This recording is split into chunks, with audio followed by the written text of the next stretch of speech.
Bismillahirrahmanirrahim. Assalamualaikum warahmatullahi wabarakatuh. Semangat perubahan, salam kedaulatan rakyat. Sahabat AJTNA semua, apakah di antara sahabat AJTNA semua ada yang menganggap bahwa negeri ini sedang baik-baik saja? Saya yakin tidak. Kalau yang memiliki akal kewarasan tentu tahu bagaimana kondisi bangsa kita hari ini yang sedang terpuruk dalam semua lini, termasuk dan terutama bagaimana kepercayaan publik terhadap institusi negara. Apa yang terjadi kemarin pada kasusnya di orang-orang Ditjen Pajak sungguh sudah menyayat hati.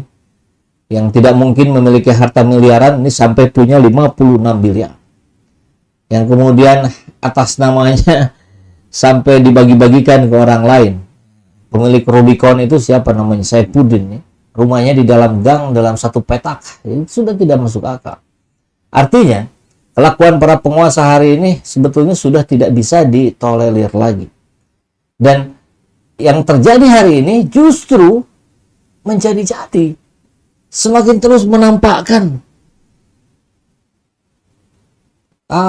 istilahnya ya, kesemena-menaannya gitu. Merasa berkuasa. Mengatur diri sendiri, mengatur untuk kepentingannya. Gitu kita lihat begitu ya. Maka 2 hari yang lalu kalau tidak salah saya sudah pernah mengangkat bagaimana Heru Budi akan mendapatkan Jeep seharga 2,3 miliar. Dan ternyata hari ini saya dapat bukan hanya Jeep plus sedan. Ya. Jadi bukan hanya 2,3 miliar. Karena 2,3 miliar itu hanya untuk Jeepnya saja. Belum sedannya, sedan listrik. Kalau ditambah dengan mobil yang sekarang dimiliki 3, maka dia akan dapat 3. Kecuali ditarik ya jadi 2 lagi. Ya, alasannya kemudian ketika ditanya ke bagian pengadaannya itu sudah sesuai aturan. Iya, itu sesuai aturan. Aturan yang Anda buat sendiri. Atur sajalah. Anda kan penguasa. Akhirnya meme-meme seperti ini, kita lihat di dinding seperti ini. Ini menjadi betul-betul suara hati rakyat. Apalagi kemarin nih, tadi malam kita tahu ada kabar yang cukup mengagetkan. Ada kebakaran di Jakarta Utara ya. Daerah Pertamina itu. Depo Pertamina. Harusnya Heru Budi sebagai penguasa Jakarta langsung detik itu juga mengatakan 2,3 miliar untuk Jeep dan sekian miliar untuk sedan listrik tidak saya ambil. Uangnya kita berikan kepada korban Pertamina, korban rakyat yang ada di daerah situ, maksudnya bukan untuk perusahaan Pertamina. Nah itu baru bisa dijadikan panutan pemimpinnya. Dan bukan berdalih saya nggak tahu. Oh, yang saya tahu bukan itu. Oh, itu bukan wilayah saya. Ini kan cara-cara picik dari para penguasa kita hari ini. Ya bagaimana nih? Masuk akal nggak sih? Kok bisa gitu dapat lebih dari 1 mobil dinas? Oh, karena dia menjabat sebagai kepala sekretariat presiden. Kasetpres. Tempo hari berkali-kali kita dorong ya untuk segera mundur dari Kasetpres. Ini enggak. Jadi wajar saja ketika penanganan banjir di era Anies sudah menjadi lebih baik ya. Kemudian di zamannya Heru Budi ngaco lagi. Ya bagaimana mungkin dia bisa fokus? Kepala Sekretariat Presiden, Kasetpres, merangkap sebagai gubernur. Kan gimana logikanya? Tapi saya nggak tahu juga tuh ya, orang-orang di Dewan juga sedikit sekali yang mengangkat persoalan ini. Katanya nggak boleh double jabatan. Nanti bias. Nanti ada konflik of interest. Tapi tetap saja dilakukan. Bahkan lembaga Fitra memunculkan ada 32 atau 39 ya, pejabat di Kemenq yang merangkap sebagai komisaris di BUMN. Gila nggak tuh? Jadi benar gitu. Ketika rakyat diperas dengan pajak, terhimpit dengan keadaan hari ini yang masih belum juga bisa move on dari kondisi pandemi kemarin. Kemudian kita lihat para pejabat sana, di Jakarta sana, ongkang-ongkang kaki, barangkali kerja cukup diselesaikan oleh para staf ahlinya. Begitu kali ya. Kemudian dia bisa melakukan apa saja sekehendak hatinya. Oke, kita coba masuk ya pada kabar beritanya. Anies, sebelum masuk ke berita nih sedikit lagi. Anies Baswedan, dia harusnya mendapatkan mobil Lexus. Tempo hari aturannya begitu, Lexus. Kalau sekarang Jeep yang 2,3 miliar, yang zaman Pak Anies ditolak. Bisa kok ditolak. Dan Pak Anies menggunakan mobil bekas gubernur sebelumnya, Ahok, Kijang Innova. Nggak ada masalah. 5 tahun lancar-lancar saja, bahkan menunjukkan prestasi level dunia. Jadi bukan sekedar, ya ini kan sesuai aturan. Ya aturan yang Anda buat sendiri kok. Aturan yang tanpa empati itu namanya. Oke, kita masuk ke beritanya ya. Posisinya sebagai pejabat gubernur DKI merangkap kaset pres, Heru akan memperoleh 3 kendaraan dinas. Ini dari Fusilat News. 4 Maret hari ini ya kabar. Luar biasa nih Heru Budi. Pejabat gubernur DKI Heru Budi Hartono yang merangkap jabatan sebagai kepala sekretariat presiden akan menerima 3 mobil dinas, yaitu Jeep berseharga 2,3 miliar, mobil listrik, dan mobil dinas dari sekretariat negara. Itu kebayang nggak sih gimana nanti proses perjalanan Heru Budi? Orangnya 1 gitu ya, mobil dinasnya 3 gitu. Barengan gitu 3 nanti nggak kali ya. Satu-satu, jadi hari ini pakai Jeep, besok pakai mobil listrik, besoknya lagi pakai mobil dinas sekretariat negara. Atau, wah ini urusan sekretariat negara nih, ditelepon sama presiden, dipanggil misalkan begitu ya. Dia lagi pakai mobil Jeep, mobil Pemprov, mobil gubernur. Mau dia langsung telepon ajudannya. Tolong anterin mobil Setnek. Saya dipanggil Pak Jokowi. Wah, langsung ganti mobil. Kocak kan? Dagelan kan jadinya. Tapi kan ini sesuai aturan. Aturannya, Jokowi tempo hari sudah bilang jangan rangkap jabatan. Tapi kenapa yang rangkap jabatan hari ini dibiarkan oleh Pak Jokowi? Itu soalnya. Kenapa tidak konsisten?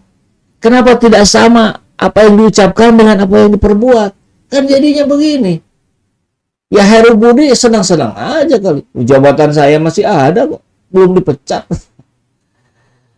Oke, pengadaan mobil Jeep untuk kendaraan dinas pejabat Gubernur DKI Jakarta Heru Budi akhirnya terkonfirmasi oleh Sekda DKI Jakarta. Joko Agus Setiono membenarkan mengenai pengadaan mobil dinas Jeep senilai 2,37 miliar untuk PJ Heru dan Ketua DPRD DKI Jakarta Prasetyo Edi Marsudi. Ini sudah akhir jabatan, Bung.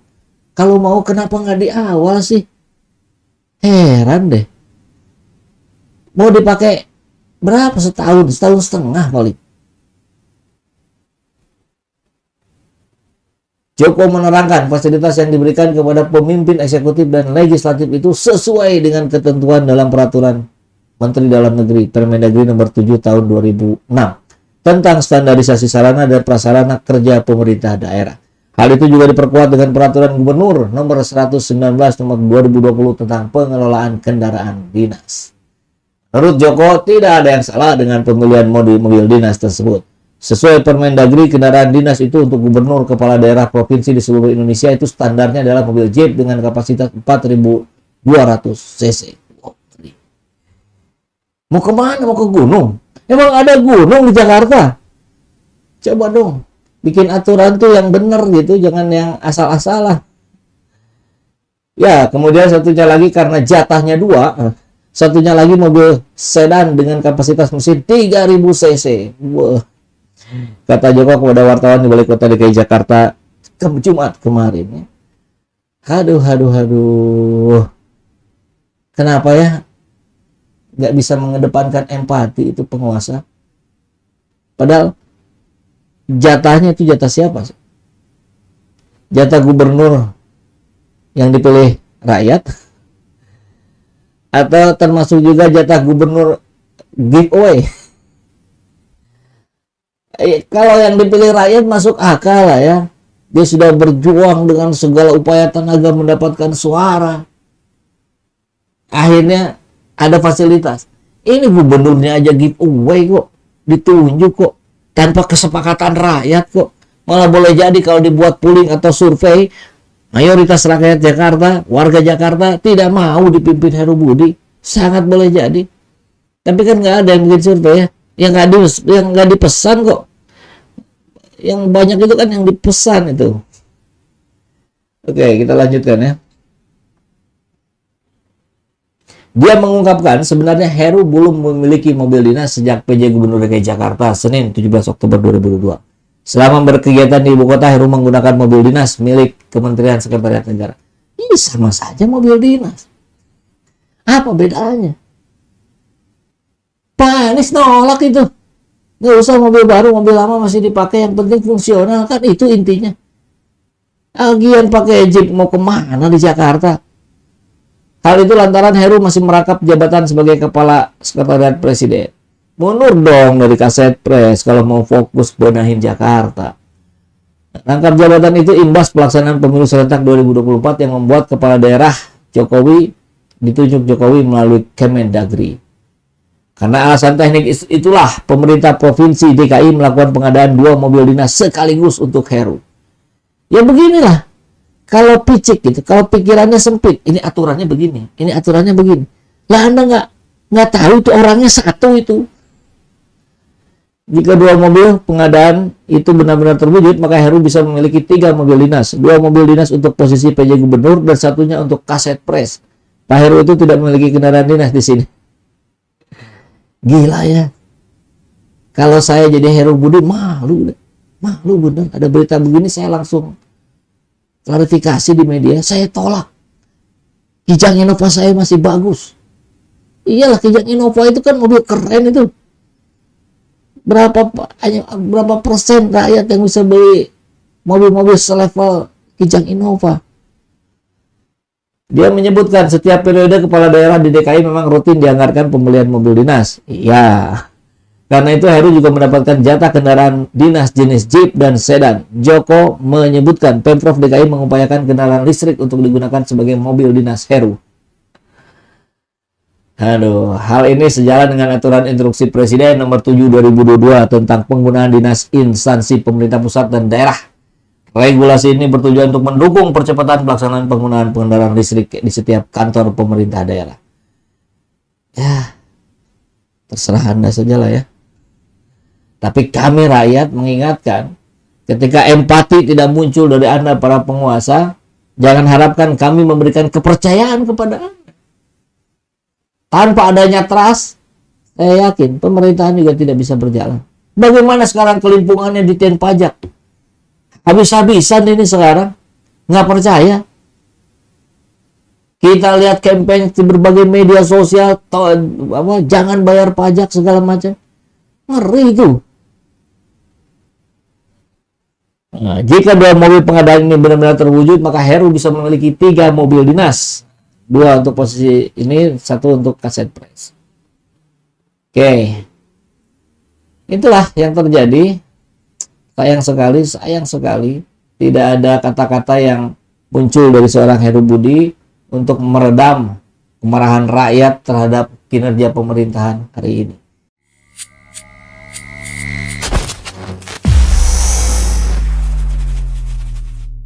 Luar biasa ketika kita melihat lagi-lagi Anies lagi yang disalahkan. Ada banjir di Solo, Anies yang disalahkan.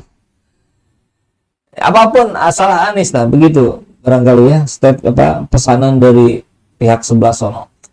Sampai pada kejadian kemarin beberapa hari yang lalu di Pelumpang Jakarta Utara, tentu kita bersedih ya, ada berapa 18 ya kalau tidak salah sampai kemarin tuh yang meninggal dunia. Mudah-mudahan Allah memberikan surga, mati dalam keadaan husnul khotimah. Tapi di sisi lain tentu ini juga harus betul-betul diawasi jangan sampai terulang kembali. Nah, orang-orang yang sebelah sana langsung saja menyematkan kesalahannya pada Anies. Padahal yang lalai jelas Pertamina. Tapi yang pasti kita harus jadi bagian dari solusi gitu. Bukan dari bagian dari masalah, bukan memperkeruh masalah. Tapi yang kita tahu ya PSI, PDIP, ya partai yang 11-12 itu kan langsung saja membuat Anies sebagai sasaran tembaknya. Memang tanpa nggak punya empati nih ya. PSI ini nggak punya empati, PDIP ini nggak punya empati. Bukan bagaimana kita mencarikan jalan keluar, tapi langsung mengeruk-ngeruk. Ini masalahnya dari siapa? Blunder pula lagi. Sudah bilang Anies masalah yang harus bertanggung jawab, padahal Anies hanya melanjutkan persoalan yang sudah dibuat oleh Jokowi. Jadi di daerah Pelumpang itu disalahkan Anies karena memberikan IMB sementara kan. Padahal Anies hanya mengamankan itu agar mereka bisa mendapatkan pendidikan, mereka bisa mendapatkan kesejahteraan dengan mendapatkan IMB karena sudah dilegalisir oleh Joko Widodo waktu dia mau nyalon sebagai gubernur DKI Jakarta, Jokowi Ahok. Jadi dipotong itu, biasa oleh para buzzer itu dipotong biar yang muncul itu salahnya salah Anies gitu ya, nggak ada narasi lain gitu. Pak Jokowi kemarin di wawancara di daerah Pelumpang juga bilangnya betul, ini Menteri BUMN dan Gubernur Jakarta Heru Budi segera carikan solusinya. Ya Pak Jokowi juga nggak punya solusi apanya ya, harus memerintahkan dulu ke bawahnya. Harusnya kan sebelum dia diwawancara dia sudah punya solusi dong. Ya seperti Pak Maruf Amin. Pak Maruf Amin di kesempatan yang kurang lebih sama dia juga datang ke sana juga didampingi oleh Erick Thohir kemudian memberikan solusi. Ini Pertamina yang dipindah gitu ke pelabuhan yang punya PT Pelindo dan Erick Thohir manggut-manggut. Nah itu baru solusi gitu. Kenapa yang lalai Pertamina yang disalahkan malah warga? Malah Anies yang disalahkan. Justru kesalahannya ada di Pertamina yang mengabaikan K3. Kan ini bukan kebakaran yang pertama, konon katanya sudah 6 kali. Artinya ada masalah besar di situ. Saya beda sekali ya kalau lihat komisarisnya, direktur-direkturnya itu gajinya luar biasa besar.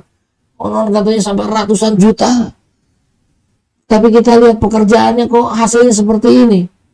Yang bisanya cuma naik-naikin BBM kemudian bikin masalah. Copot dong itu. Kita belum dengar ini permintaan maaf dari Direktur Pertamina. Tentu permintaan maaf itu harus yang betul-betul tulus dan bertanggung jawab. Apa bentuk tanggung jawabnya? Mundur lah. Masa Anda nggak ngerti sih? Nggak bisa sih jadi pejabat. Coba lihatlah di negara-negara lain orang kalau sudah punya salah tuh mundur gitu. Bukan cari alasan, bukan melimpahkan kesalahan ke pihak lain atau malah mencari pembenaran. Ya, kita masuk beritanya ya dari KBR News. Kala kebakaran depo Pertamina Pelumpang jadi bahan PSI dan PDIP untuk menyerang Anies. Jadi segala persoalan bahkan musibah sekalipun ini dijadikan alat politik oleh PSI dan PDIP. Baik kali nih ya. Kita sapa dulu nih yang sudah masuk. Nah, ini kita sambil biasa aja ya, diskusi rakyat jelata. Dari Bu Siti Komaria, salam kedaulatan rakyat. Indah nilai mudah-mudahan cepat ketemu bapaknya. Nomor kontaknya Kang disebutkan lagi. Iya tadi ya, kalau yang ingin ini tahu nanti diulang aja video setelah ini diulang lagi. Karena kalau bolak-balik nyebutin nanti nggak bisa dis. Cepi kerja yang baja menyudutkan Anies. Kenapa Pak Anies yang disalahkan? Mestinya yang disalahkan yang menggoreng Anies. Ada apa? Ada pesanan. Jangan sampai Anies jadi presiden. Padahal ini persoalannya bukan persoalan copras-capres. Ini persoalan musibah yang jangan sampai terulang. Kemudian harus dicarikan solusinya. Dan itu ya. Nah ini kurang lebih gambar dari kebakaran di depo Pertamina. Dekat sekali ya. Coba kita lihat. Coba lihat nih. Dekat sekali nih. Ini Pertamina, ini perumahan. Luar biasa. Kayaknya di negara luar sih nggak ada yang begini. Hanya di Indonesia kali ya. Apapun persoalannya, maka yang harus disalahkan adalah Anies Baswedan. Demikian guyon para netizen di media sosial. Bukan tanpa alasan. Calon presiden tersebut memang kerap disudutkan di setiap ada persoalan yang terjadi. Khususnya di ibu kota. Teranyar adalah kebakaran depo Pertamina Pelumpang, Jakarta Utara pada Jumat 3 Maret kemarin yang menyebabkan korban jiwa dan puluhan rumah warga hancur. Anggota fraksi PDIP DPRD DKI Jakarta, Gilbert Simanjuntak mengatakan, Anies harus ikut bertanggung jawab atas kebakaran depo Pertamina Pelumpang, Jakarta Utara tersebut. Ia menilai izin mendirikan bangunan atau IMB yang dikeluarkan Anies Baswedan saat menjabat sebagai gubernur DKI membuat persoalan semakin rumit. Yang bikin masalah sebelumnya itu kan Jokowi yang akan menata, ada dibuatkan RT RW, dibuatkan KTP dan seterusnya. Nah kemudian Pak Anies mencoba menengahi, mencari jalan keluar. Tapi biarin dulu lah, kita lanjutkan dulu deh. Sementara Sekretaris Fraksi PSI DPRD DKI Jakarta William A. Sarana juga menyudutkan Anies karena sempat mengeluarkan IMB di Tanah Merah, lokasi kebakaran depo Pertamina Pelumpang. Harusnya Pak Anies mengajak warga untuk pindah ke lokasi yang aman, malah dikasih IMB. Nah ini respon dari Ges Khalifah ya. Produser Jakarta Melayu Festival, Ges Khalifah, sentil dua partai politik tersebut yang mengungkit IMB di masa Anies soal lahan kebakaran Pertamina Pelumpang tersebut. Anies memberi IMB pada warga agar warga bisa mendapatkan keadilan dalam pelayanan publik. Diberi IMB atau tidak, warga Kampung Tanah Merah sudah tinggal di daerah itu puluhan tahun. Ini menarik, nanti kita lihat ada kontrak politik Jokowi dengan kaum yang ada di sana terkait ini. Kebakaran yang sudah terjadi 2 kali itu, ada yang bilang sampai 6 kali ya, disebabkan kelalaian dalam maintenance atau karena warga tinggal di daerah situ. Pola pikirnya Gilbert itu aneh bin ajaib, sama seperti para buzzer di media sosial. Atau memang buzzer juga, merangkap. Ia mengatakan tak hanya depo Pelumpang yang perlu dievaluasi, ada banyak depo lainnya yang harus dievaluasi oleh Pertamina dalam soal maintenance. Ia pun turut menyinggung pihak yang menyalahkan warga di daerah tersebut. Kaum Ode tak pertanyakan perawatan depo itu yang sudah 2 kali terbakar, tapi teriakannya malah menyalahkan warga yang tinggal di daerah tersebut. Sayang sekali ya, harusnya kita menjadi the part of solution, not the part of problem gitu. Tapi ya orang-orang begini kan selalu mencari kesempatan dalam situasi apapun. Apa kondisi serusak apapun, kondisi menyedihkan apapun itu akan diolah gitu kan, akan dikemas sehingga menguntungkan mereka. Siapa mereka itu? Ya dari sini kita lihat PDIP dan PSI seolah mendapatkan amunisi yang hebat gitu untuk menyerang Anies, untuk mendegradasi Anies. Nah kita lihat kabar di sini.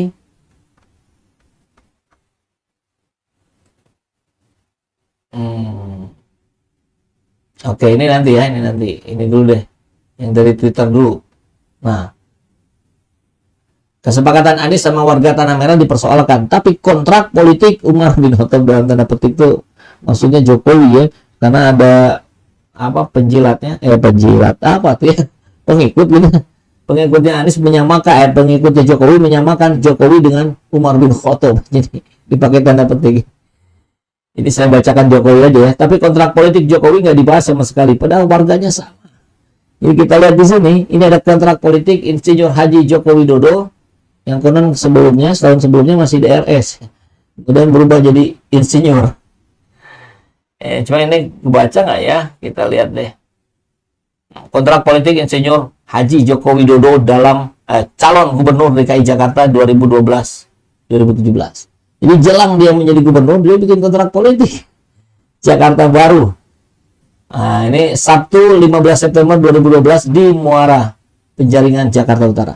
Pro rakyat berbasis pelayanan dan partisipasi warga. Jadi intinya gitulah ya, dilegalisasi ini kampung ilegal. Kampung yang telah ditempati selama 20 tahun dan apa ya, saya juga kurang kebaca nih ya sebagai kacamata. Dan tanahnya tidak dalam sengketa, maka akan diakui haknya dalam memperoleh sertifikat hak milik. Nah, Kampung Merah itu sudah menang gugatan juga tempoh hari ya. Tapi ya entah bagaimana. Artinya begini, apa yang dilakukan oleh Anies Baswedan, dia mengacu pada ini, pada kontrak politik yang sudah disepakati oleh Jokowi dengan warga di sana di Jakarta Utara. Jokowi yang disalahkan, ini sumber awalnya tidak. Bahkan ini kalau menilik dari sejarah panjang dari di Pelumpang itu, ini jauh sekali sampai 1900 berapa, 20-an apa 40-an gitu. Ini sudah ada gitu benih-benih persoalan itu. Artinya apa? Ini memang tidak selesai. Harusnya pemerintah pusat dari awalnya sudah tahu, mengerti, kan BUMN itu milik negara, bukan milik Pemprov. Gitu. Negara ini harus turun tangan, negara harus hadir di situ. Kebayang itu depo sebegitu besarnya, jarak dengan perumahan hanya beberapa meter saja kalau tampak dari foto tadi. Itu kan mengerikan. Harusnya dipindah, yang dipindahnya itu Pertamina. Ini kan wilayah penduduk gitu, ibu kota. Itu harusnya kan digeser ke ujung, ke samping. Seperti, nah ini yang menarik nih. Jadi baru kali ini saya kira kita mengapresiasi Pak Ma'ruf Amin. Ma'ruf Amin minta depo pelumpang dipindah ke pelabuhan agar warga aman. Itu yang tepat. Itu yang mengedepankan kepentingan rakyat. Bukan kepentingan BUMN. Bukan kepentingan Pertamina. Bukan pula kepentingan Erick Thohir. Ini luar biasa ya, Erick Thohir memang sekarang mendapatkan cobaan yang besar. Saking ngebetnya pengen jadi cawapres.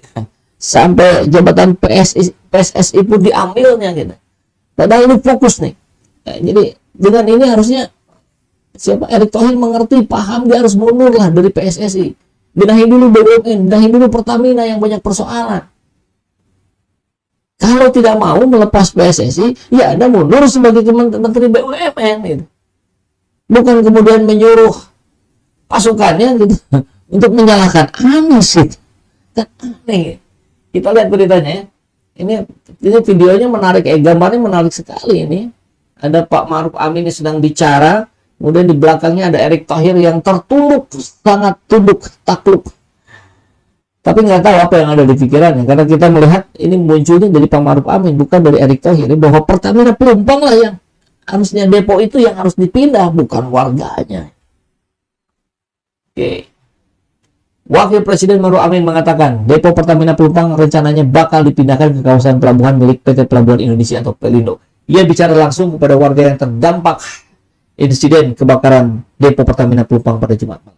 Ini jauh lebih bagus dibandingkan narasinya Pak Jokowi yang memang selalu kesulitan dalam bernarasi ya, yang menyampaikan, saya sudah perintahkan Menteri BUMN dan Gubernur Jakarta untuk mencari solusinya.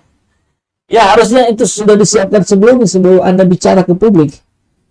Ya seperti Pak Ma'ruf Amin inilah. Kan ini bagus gitu. Nanti yang menjadi masalah selanjutnya mengenai penataan di kampung ini. Saya berharap supaya depo ini supaya lebih aman bisa direlokasi di pelabuhan di daerah Pelindo. Saya kira begitu Pak Erick katanya ya. Video ini juga ada, bertebaran juga. Di sisi lain Ma'ruf mengatakan lokasi pemukiman warga di kota akan ditata ulang. Ia menegaskan penataan ulang pemukiman demi membuat lokasi daerah tersebut menjadi lebih teratur, baik dan aman. Ia juga menawarkan warga untuk relokasi rumah saat meninjau lokasi kebakaran dan berinteraksi dengan warga yang terdampak. Terlebih lagi sebelum kejadian ini depo Pelumpang juga pernah terbakar pada 2009 silam. Jadi apakah kebakaran di 2009 itu salah Anies Baswedan juga? Jangan-jangan begitu pengennya mereka ya. Aduh, pada 2009 Pak Anies ada di mana itu ya? Tahun berapa? 2009 pernah dibangun lagi ya, tapi tetap dibangun lagi. Sekarang kena lagi, takut nggak? Kata Pak Ma'ruf pada warga di sana. Kalau dipindahin mau ya, sabar ya, namanya musibah ya, nanti dibikinin. Seperti apa? Apa dibangun di situ lagi? Tapi kan nanti takut kebakar lagi. Nanti ya dipikirkan. Ini narasinya jauh lebih baik dibandingkan Pak Presiden yang hanya bisa menyuruh-nyuruh saja. Aduh, tukeran lah sekali-kali dong. Setahun terakhir ini Ma'ruf Amin yang jadi presiden, Pak Jokowi wakil. Bisa nggak ya? Ya nggak bisa lah. Ma'ruf tiba di kawasan depo Pelumpang sekitar 13.55. Ia meluncur ke lokasi kebakaran menggunakan mobil golf dan tiba di posko pengungsian darurat sekitar pukul 14.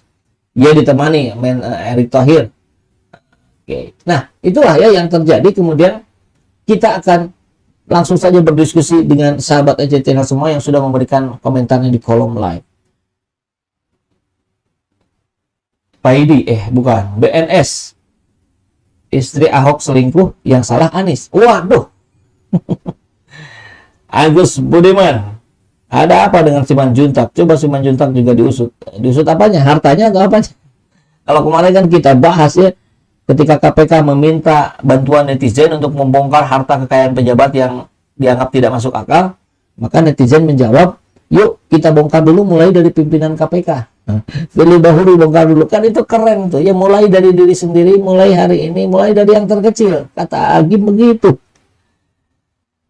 Maftuhi, pecat Erick dan Ahok selama Firaun berkuasa, musibah akan terjadi di mana-mana. ATM, WK, itu bangunan sekitar depo Pelumpang mungkin makin mepet tak berjarak sejak reformasi 98. Orang makin berani mengokupasi lahan yang bukan miliknya. Ya, itu tadi ya, kita harusnya tidak menyalahkan rakyat. Apapun yang terjadi, pemerintah, penguasa tidak boleh menyalahkan rakyat. Karena kalau rakyat yang salah, maka sumber kesalahan itu adalah penguasa, pemerintah. Kan begitu. Rakyat bisa apa sih? Yang punya kuasa kan Anda, pemerintah. Anda yang berkuasa untuk melakukan apapun sehingga netizen membuat meme gitu. Terserah Anda sajalah, kan Anda penguasanya. Tapi berikanlah kebijakan yang pro rakyat. Dan itu intinya gitu. Repot gitu kalau main nyalah-nyalahin rakyat terus ya. Pak Edi, pemikiran orang-orang nggak waras yang tidak bisa dinalar dengan akal sehat. Orang pintar tapi bodoh. Ada ya orang pintar tapi bodoh. Maling, teriak maling katanya. Wanita, orang bodoh berarti dengki selalu mencari kesalahan orang yang dibenci. Ya, kalau saya sih sepakatnya ini ya karena pesanan aja lah. Dan gimana lagi guys ya. Di pesannya begitu gitu. PSI, PDIP, Cokro TV, dan para buzzer nggak punya empati. Nggak ada hubungannya dengan Pak Anies. Kenapa disalahkan? Itulah rejim idiot. Wise Channel. Antores, yang model begini malah menguatkan kita untuk tetap istiqomah memilih Anies Baswedan jadi presiden. Mantap. Antores. Anita, begitulah orang-orang yang hatinya dipenuhi penyakit. Biasanya menyudutkan orang lain, merasa diri paling benar, paling bersih. Semoga Allah mudahkan Pak Anies menjadi RI 1. Amin. Pertamina, yang untung para komisaris, giliran musibah rakyat yang disalahkan. Susahnya kalau otak pemimpin yang dangkal. Cinta tanah air, salahnya Anies. Sampai ketawa-ketawa guling-guling ini ya. Ngeri kali ya. Pendek narasi, hilang akal. Ridwan, rejim ini udah kayak taman TK. Depo minyak tumbang kebakaran, Anies Baswedan yang disalahin. Tepat statement Pak Maruf Amin ya. Jadi kita ini bukti nih bahwa kita tidak fanatik buta, bahwa kita tidak benci buta gitu. Karena yang kita lihat adalah kebijakannya. Kita lihat ketika statement yang disampaikan oleh Maruf Amin masuk akal, ya kita puji, ya kita apresiasi gitu. Kenapa nggak dari dulu Pak kayak begini? Sobat YouTube, yang harus disalahkan itu Ahok. Kenapa dia jadi di Pertamina? Kayak nggak ada orang lain aja. Ahok nggak ada ngomong juga nih sekarang tentang ini ya. Kayaknya dia pengennya nyalahin Anies juga, tapi nanti malah dibalikan. Anda komisaris Pertamina masa nggak bereaksi, nggak bisa memindahkan depo Pertamina Pelumpang? Fauzan, parah ya bang, kok selalu condong ke Pak Anies lagi yang disalahkan. Anies senyum-senyum melihat Firaun kok. Ya oke. Negeri para pecundang. Mohon maaf ya, tidak bisa terbacakan semuanya. Yang pasti diskusinya akan kita lanjutkan di kolom komentar yang biasa, bukan di kolom live ya. Kita harus counter narasi-narasi yang seperti ini, yang ngaco-ngaco seperti ini. Assalamualaikum warahmatullahi wabarakatuh. Semangat perubahan, salam kedaulatan rakyat.